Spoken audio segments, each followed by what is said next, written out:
Welcome back to another Startup Junkies podcast. My name is Davis McIntyre. I'm joined by co-host Jeff Amrine and Caleb Talley. How you guys doing today? Fantastic. Awesome. New Year. Happy 2022. 2022. Let's make it a good one. However you are tuning in, whether you're watching or listening, we appreciate it. Be sure to like, subscribe, do all that fun stuff so you can catch up with the Startup Junkies podcast weekly. I'm absolutely excited to announce our guest today, or to present our guest, Tim Redmond. He is founder of Redmond Leadership Institute, as well as president of the Redmond Growth Consulting, stimulating businesses for about the last 10 years. Tim, how are you doing today? Doing great. Hey, great to be on here with a bunch of guys that are a lot smarter than me. So that's pretty cool. When are those guys showing up? I thought it was just us. You told me to say, right? I'm just reading your line. No. Well, Tim, give us a little bit of your origin story, your background. Yeah. Well, I'm one of 11 kids. Talking about origins, like I had to learn to collaborate and that or die. So, but yeah, I grew up. My background is a accountant, CPA, PricewaterhouseCoopers, and I started with a software company a couple years into the public accounting and said, "Hey, I want to build a corporate ladder. I don't want to just climb one." And so we grew the software company from two of us to a little over 350 people. It was over a 15-year period of time. We ended up selling it to Intuit, QuickBooks, TurboTax. We were hitting about $40 million a year. We started from zero to about 40 million, learned tons of lessons during that time, and then sold the business, helped Intuit transition. We had about 22,000 renewing clients at the time. And then what I did was I went into, I started a nonprofit, Redmond Leadership Institute, and I traveled around and trained pastors and business leaders and government officials on these business growth principles I learned in growing the software company. And we kept having a lot of people ask me, "Well, can you coach me in the business?" And I'd sit down with them for a couple hours and help them blueprint things, and not realizing that people were getting paid for this. And I think, well, man, I remember one time going to a seminar, throwing a conference on growth principles, and a lady, actually a couple came and said, "Hey, do you coaching?" I go, "Yeah." And well, what do you charge? I said, "Well, meet once a month, and we charge $1,000. I'm just pulling that out of my backside, and y'all are Razorback, so you can handle that. So they said yes, and I go, "Oh, holy, what am I going to do?" So that's how my business coaching started. Was people came to me, and so. And about 8 years ago, like you said, we actually switched from doing training and faith-based instructional seminars and experiential seminars to actually doing coaching for businesses. And so that's what I've been doing. We built a team. I've got 6 coaches. We typically are working with 150 or so clients at any one time. We're actually growing quite a bit more, so we'll probably go beyond that. But it's been a lot of fun. It's just so fulfilling to see people, business owners that have struggled for years, but they come into like, "Oh my gosh, my business is now working for me." So what are some of the typical issues when clients engage with you? What are some of the things that you typically see, and how do you help them work their way through it? That's a really good question. Most of the time, they have spent all the money they had plus some on trying to market their business, and everybody and their pet dog has come along and say, "If you follow this, and we'll throw $3,000 a week into Google AdWords and who knows what else." And when it hasn't really worked for them, they're frustrated, and so they go, "Well, how can we make this work?" So usually their marketing is messed up. Their hiring They don't have a hiring process. And so they're really held hostage by some of the more experienced, workers that threaten to leave. And this is an employee's market, nowadays. And so we run into that problem. There's cash flow problems. So that's number 3. And I think it's the fourth is really holding their team accountable for productive action, where the business begins to work for them. And those are probably the 4 biggest areas. That I've got 1,000 other reasons, but does that answer your question? Or oh yeah, definitely. And so when they come to you, what's your diagnostic process look like? Okay, we actually do we have 2 steps on that. I think that's a great question. We have 2 steps on that. First, we do kind of a qualify call, like, hey, listen, we're not cheap, and if you're looking for something for $100 a month, we're not the guys. But we really want to find out, where are they hungry enough to want to, or are they just tire kickers? So if they qualify after the 10-minute call, and sometimes it's 20 minutes, we do what we call a growth plan. So during that growth plan, we'll take a look at their local market. We'll take a look at their monthly revenue. We'll look at, we build a business model for them where it says, this is what you're doing based on the information you've given us. We give them what their capacity is, and then we dumb that down. We don't want to make it like this big, overly excited thing. We dumb it down to say, well, here's where you're at. Here's where your very realistic capacity is. And then we build an action list. We give them at least 8 action items, whether they work with us or not, of what to do to start getting to that level of capacity. So most companies are working under their capacity, and most companies are undercharging for their services. Wouldn't you say that? Haven't you guys found that to be quite frequent? Yeah, it's interesting. Not the right focus, not the right people in the right seats. Not the right processes. All those sorts of things. Right. Are definitely an issue. So as you go through that, have you learned over the years that there's an ideal customer in terms of size and stage, or do you have customers that are kind of across the spectrum of small to medium size? Yeah, we used to just work with the larger companies, at least $2 million, and they wanted a 10x it. So we'd go through that process. And we have found, that there's 28 or 30 million small businesses, and those are businesses under $1 million. And we have found that we've been able to economize our processes, because we have a do it for process and a do it with process. And that's the standard part of it. Some of it we just do completely for them, and a lot of it we do it with them because they're so busy. And we're able to get that down to where we can afford to help them out while they were ramping up. And so we're all over the board with that. We do like to see that people really they want to grow their business at least to a couple $1 million. And if they don't have that vision, then it's probably not a good fit for us. Sure. Some of that you inject, how often do you find it really requires a behavior change?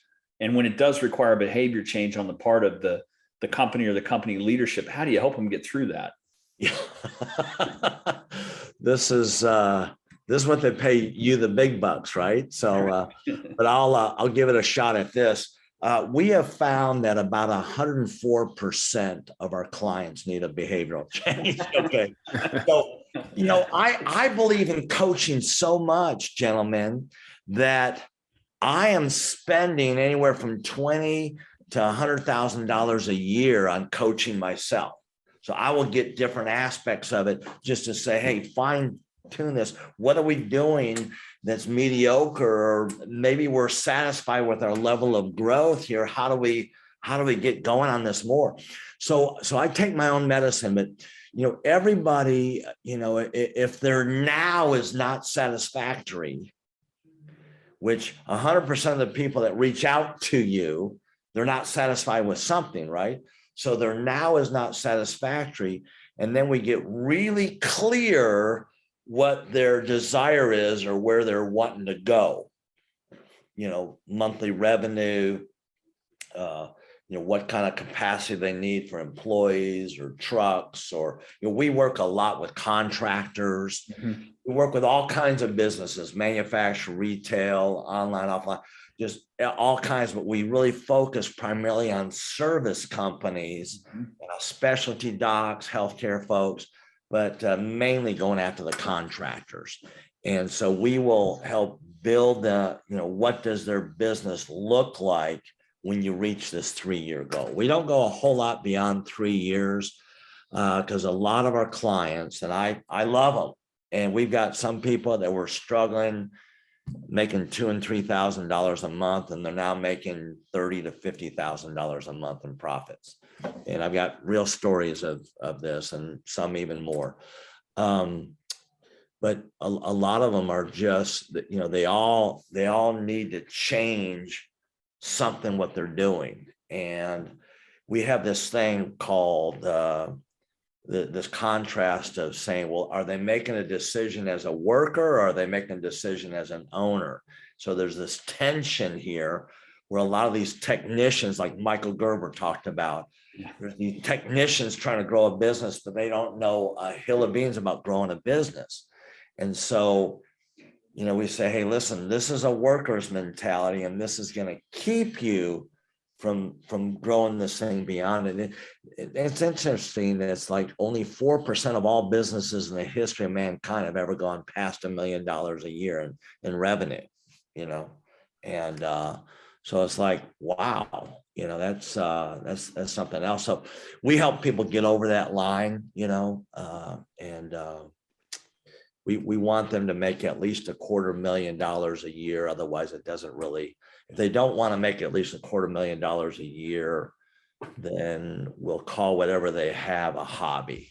Sure. Not that serious about getting that owner's mentality to really make the tough decisions when they need to.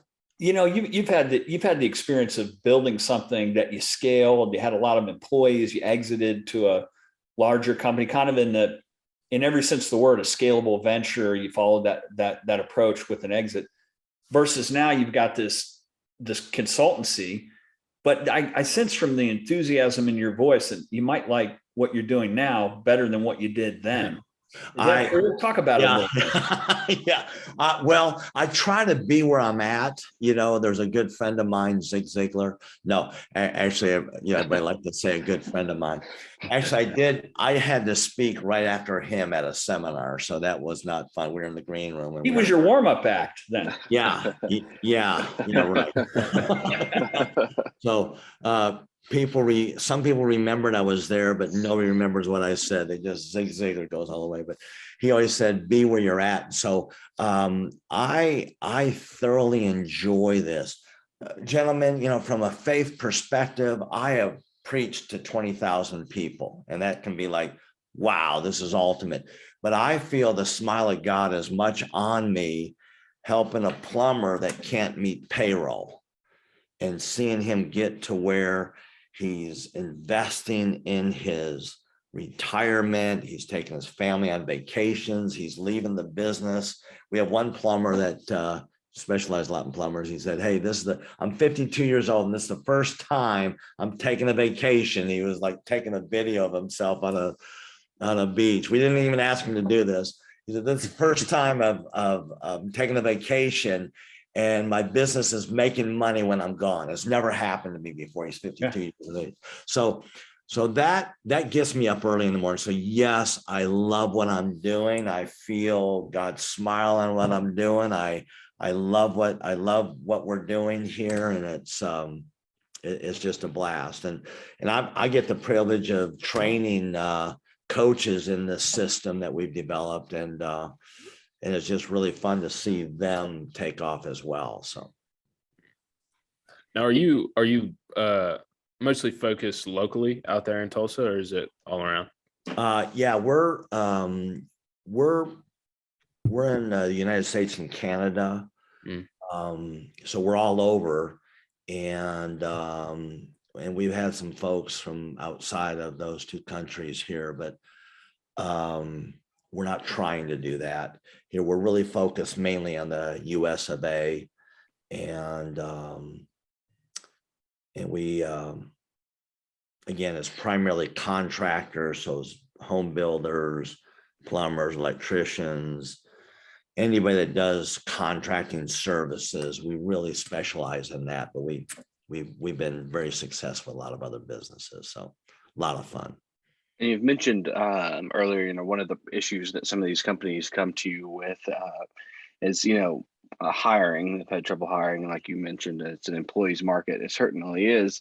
As you've built a business based on your knowledge and your ability to help clients, how have you added team members, your coaches, and consultants? How have you been able to recruit them and basically have them be extensions of your own abilities and knowledge? And if somebody's coming to work with you, they want to work with you. It's an intense process. Let me just tell you. I mean, we warn them to say, hey, listen, I don't need you even to have a college degree. I just need you to be smart. And but it's going to be like you're in an MBA program, because we shove a lot, and we really rely a lot on repetition. We have coaches shadowing here, but the way we run our business is we use the exact principles that we coach our businesses, and we apply them to ourselves. And so we have a whole hiring system that we utilize. And right now we're not necessarily hiring, but we're kind of recalibrating our marketing. So we're anticipating quite a bit of growth, in 2022. But we apply our same processes that we give to our clients to use, and it's having a weekly interview. We focus it around a group interview. We save them tons of time. Part of what we do is we don't look at any resumes until they're kind of a last man standing in the room, and then we'll check them out. And so it's just the opposite of how a lot of people spend way too much time in recruiting. Then our training process is we have them go through, and there's certain books they got to read through, and certain processes. And then we've actually created our own internal document. We call it our box cars. Each box car is like a result we get for the client, and then here's what it is, here's why we do it, and here's how we do that, how we implement it. So we've got hundreds of those box cars, and so you can imagine somebody learning that. But if you're looking for a job here, I'm always wanting. No, I'm playing with you guys here. I don't want you not to play this broadcast here. No worries there. No worries there. Yeah. I had a question, and I really appreciate the fact that you focus on businesses that kind of gravitate around the skilled trades. I'm a big fan of Mike Rowe. I'm also like being an older guy, right? I've witnessed the last 50 years of kind of programming from the schools that if you don't go to college, you're a failure. And yet 65% of all the people in the country are not going to go to college, not to get a 4-year degree.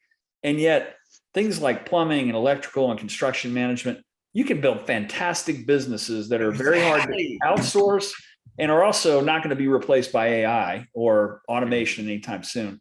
So are you diving down deep to reinforce that at some of the community colleges or high schools? I mean, are you doing anything kind of outside the main focus of the business to convince people that are going into the trades that, hey, you can be an entrepreneur and a small business owner? Are you doing any of that kind of stuff? Yeah, we're not really evangelizing these ideas necessarily. We're just helping business owners transform their business where the business works for them. Gotcha. And most of these guys in these trades, most of them got a great work ethic. They're honest folks. They're competing with a lot of dishonest folks. Yep. And we run into some of them, and we've had to fire people that says, hey, when you double your fees to a 78-year-old granny, I mean, that's like my granny, stop doing that, you're fired, kind of deal. So integrity really does matter, but we haven't made it a crusade to try to change the schools. There's a lot of people on that, and I applaud that. And I think, my friends, that people are taking a look at the student debt they're coming out of college with. Exactly. And they look at what their hourly pay or their annual pay is, and like, this is not measuring up. So a lot of people are like, I knew one guy, very wealthy guy. He was a good friend of mine. He's a CFO at they're a Fortune 500 company based in Tulsa here, and a very wealthy guy. And he told his kids, he said, listen, I'll let you guys go to college. I'll support it. And you go as long as you can afford it. He wasn't going to give them one dime because he wanted, it wasn't against, he just wanted to teach them this is how life works here. So he had one son that went through and got his college degree in 3 years, because I mean, he had to try to keep the cost down. So it was like, he could have easily just wrote a check for all 4 years at one time. But he just wanted to teach his kids, well, look, it's got to make sense. So I think that's a really good point. I just haven't made it like a crusade that we're trying to change schools. I mean, one that we always like to get into, and I think you being a serial entrepreneur and also a coach that's had a lot of experience, if you could roll that clock back 20, 25 years when you were earlier in your career and go back and coach your younger self with all the wisdom you have now, what would you tell your younger self? Well, let's see, I would pat him on the back for his insatiable desire to read just endless books and process it. I would have probably had him spend more money on lunches and bribing very successful people to hang out with him than I did towards trying to build my future through savings and investments. I'd probably do that.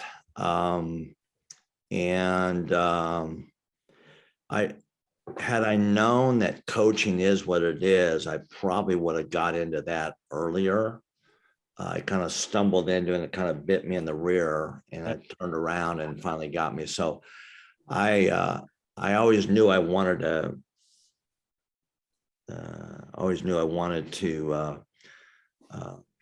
coach and to consult, and we're going into another phase of our business of just buying businesses and that kind of thing. So I've always known I wanted to do that, but I just didn't quite know how. But now that I've really am learning it and making good strides, I love what I'm doing. I probably would have done it earlier. So yeah, it's interesting you say that, because I'm 9-time serial entrepreneur, 3 Fortune 500s in my case. And people say, well, how did you end up doing startup junkie consulting? I said, well, it was completely an accidental business. It wasn't, and ultimately I felt like it was a calling, right? It was something I was called to do.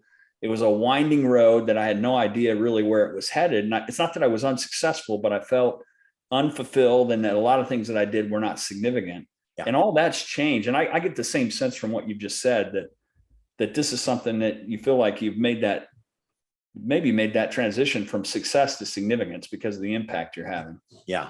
It's really, really a lot of fun. I mean, I'm 61. At the age of 60, I did write a fairly detailed 25-year plan. And which I plan to stay fully engaged. I do like chasing my wife around desert places and mountain places, and she wished I would chase her around beach places more.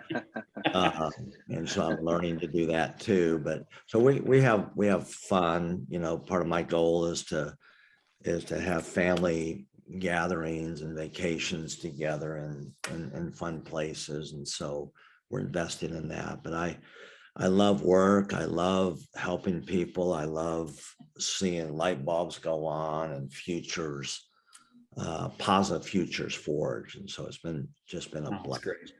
Tim, where can our audience find out more about you and your team, and if they want to engage, how can they get a hold of y'all? That's great. Well, I don't know if afterwards you can just post my email address, but I don't mind talking to people directly. It's Tim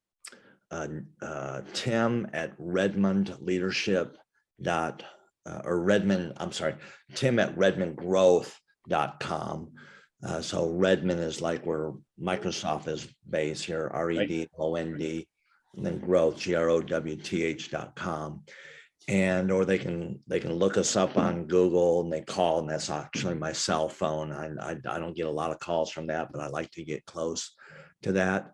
What we're doing here is, if anybody that's watching this and they want to experience our growth plan, it's normally $2,500 because we guarantee that we'll add $100,000 profit to their next 12 months.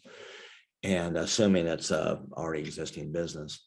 But if they identify them as startup junkie lovers and they watch this podcast, then we'll waive that $2,500 fee, and we'll give them a growth plan at no cost. And if they it's fairly detailed, there's a fairly detailed document we provide them. But if they just email it, or they go on to redmondgrowth.com and fill out some form, and they just have to say that, you know, they're part of a startup, the startup junkie group, and, you know, that'll help us out. So awesome. Thank you. Awesome. We appreciate that. Yeah. Thanks for coming on. That was fantastic. Really enjoyed the conversation, and who knows, we might be able to collaborate on some things in the future. I hope so. I was just going to talk to you guys about that. Yeah. Very good. Very good. Thanks for coming on. Appreciate it. Awesome, Tim. Thank you. See ya. Bye-bye.